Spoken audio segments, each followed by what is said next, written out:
तो जिंदगी है तो संघर्ष है, तनाव भी है, काम का प्रेशर भी है, खुशी भी है, डर भी है। लेकिन अच्छी बात यह है कि ये सभी स्थायी नहीं है।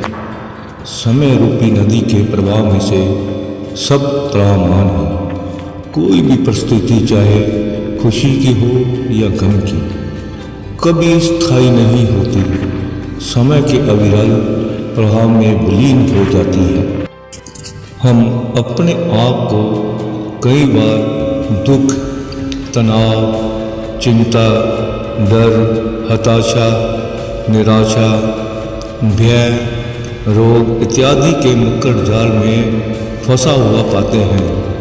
हम तत्कालीन परिस्थितियों के इतने वशीभूत हो जाते हैं कि दूर दूर तक देखने पर भी हमें कोई प्रकाश की किरण मात्र भी दिखाई नहीं देती। दूर से चींटी की तरह महसूस होने वाली परेशानी हमें नज़दीक आते आते हाथी के जैसा रूप धारण कर लेती है और हम उसकी विशालता और भयावहता के आगे समर्पण कर परिस्थितियों को अपने ऊपर हावी हो जाने देते हैं।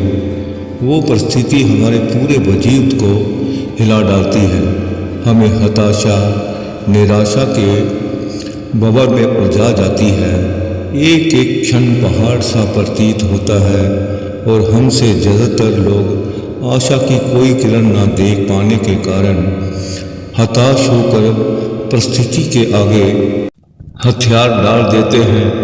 अगर आप किसी अनजान निर्जन रेगिस्तान में फंस जाएं तो उससे निकलने का एक ही उपाय है, बस चलते रहें। अगर आप नदी के बीच जाकर हाथ पैर नहीं चलाएंगे तो निश्चित ही डूब जाएंगे। जीवन में कभी ऐसा क्षण भी आता है जब लगता है कि बस अब कुछ भी बाकी नहीं है। ऐसी परिस्थिति में अपने आत्मविश्वास और साहस के साथ सिर्फ डटे रहें, क्योंकि हर चीज़ का हल होता है।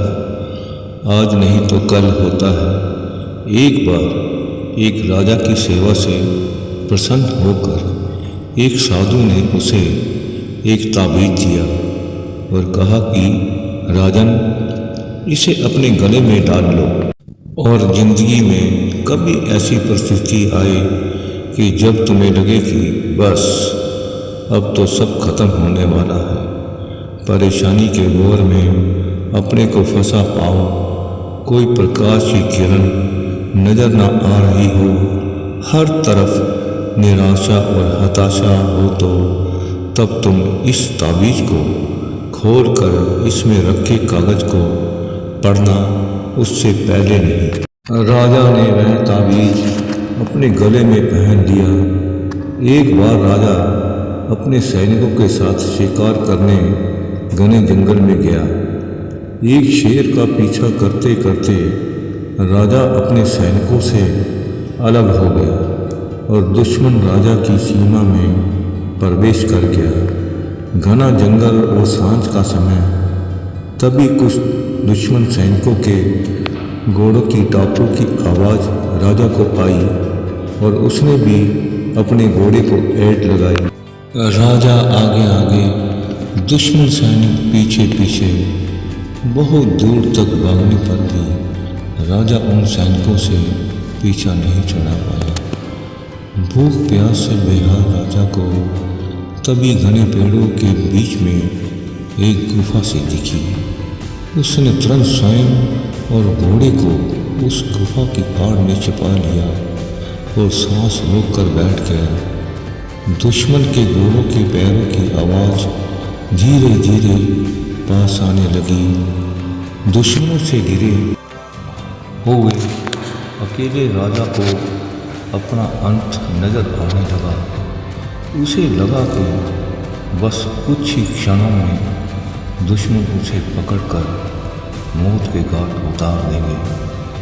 वो जिंदगी से निराश हो ही गया था कि उसका हाथ अपनी ताबीज़ पर गया और उसे साधु की बात याद आ गई। उसने तुरंत ताबीज़ को खोलकर कागज को बाहर निकाला और पढ़ा।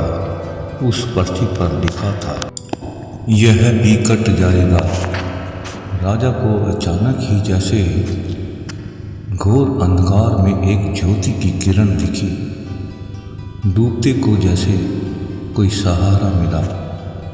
उसे अचानक अपनी आत्मा में एक अकथनीय शांति का अनुभव हुआ। उसे लगा कि सचमुच यह ब्याह समय भी कट ही जाएगा, फिर मैं क्यों चिंतित हूँ। अपने प्रभु और अपने पर विश्वास रख उसने स्वयं से कहा कि हाँ, यह भी कट जाएगा। और हुआ भी यही। दुश्मन के घोड़ों के पैरों की आवाज़ पास आते आते दूर जाने लगी। कुछ समय बाद वहाँ शांति छा गई। राजा रात में गुफा से निकला और किसी तरह अपने राज्य में वापस आ गया। दोस्तों, यह सिर्फ किसी राजा की कहानी नहीं है, यह है हम सब की कहानी है। हम सभी परिस्थिति का तनाव के दबाव में इतने जकड़ जाते हैं कि हमें कुछ सूझता ही नहीं। हमारा डर हम पर हावी होने लगता है। कोई रास्ता, समाधान दूर दूर तक नजर नहीं आता। लगने लगता है कि बस अब सब खत्म है ना। जब ऐसा हो तो 2 मिनट शांति से बैठिए, थोड़ी गहरी गहरी सांस लीजिए, अपने आराध्य को याद कीजिए और स्वयं से जोर से कहिए, यह भी कट जाएगा। आप देखिएगा एकदम से जादू सा महसूस होगा और आप उस परिस्थिति से उबरने की शक्ति अपने अंदर महसूस करेंगे।